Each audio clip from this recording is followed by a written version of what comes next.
कैलाश खेर ने कहा मेरे पास कोई नहीं था और उसी ने मुझे प्रभावित किया।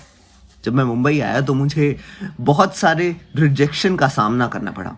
मैं जीवन में इतना निराश हो गया था कि मैंने खुद को मारने की भी कोशिश की।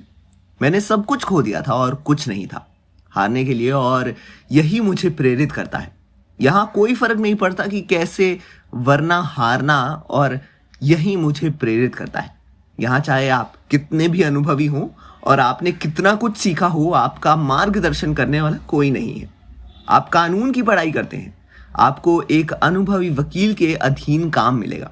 आप अपना MBA इंजीनियरिंग करते हैं, आपको प्लेसमेंट मिलेगा। लेकिन संगीत एक ऐसा क्षेत्र है जहां कोई भी संस्थान या व्यक्ति आपको आगे बढ़ने में मदद नहीं करेगा।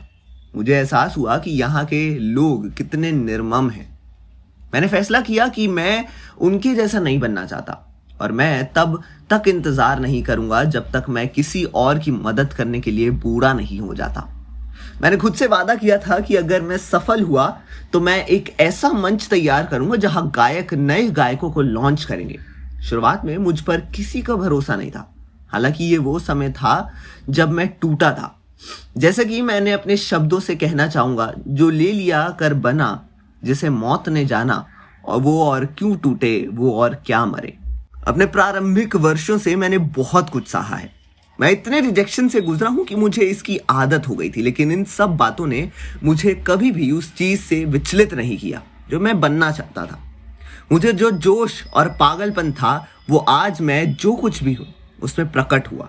अब 15 साल हो गए हैं और भगवान की कृपा से मैं संगीत के क्षेत्र में पद्मश्री पुरस्कार पाने वाला सबसे कम उम्र का व्यक्ति हूं।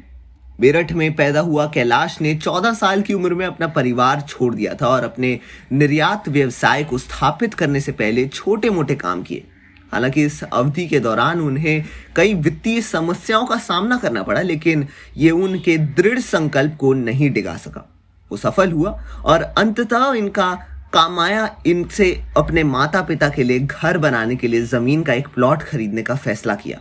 हालांकि प्लॉट के सौदे में 22 लाख रुपए के नुकसान ने इनके मानसिक स्वास्थ्य को बेहद प्रभावित किया।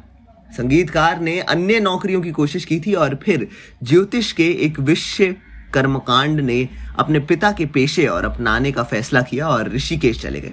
ऋषिकेश के एक घाट पर एक दिन के दौरान जब पैसों के नुकसान के दर्द ने उन्हें आत्महत्या करने का फैसला करने के लिए चरम कदम उठाने पर मजबूर कर दिया, 48 वर्षीय 28 वर्ष के थे। उन्होंने कहा कि उन्होंने ये निर्णय लेने के लिए रॉक बॉटम मारा था, लेकिन आज उन्हें लगता है कि उन्हें ये कदम उठाना चाहिए था और उनका जीवन सर्वशक्तिमान का था। ऐसी ही कहानी मेकर्स आशिकी 3 में भी दिखा सकते हैं। आपके क्या विचार हैं? हमें कमेंट सेक्शन में अपनी राय जरूर बताएं और देखते रहिए हमारा चैनल पॉलीग्राज स्टूडियोज।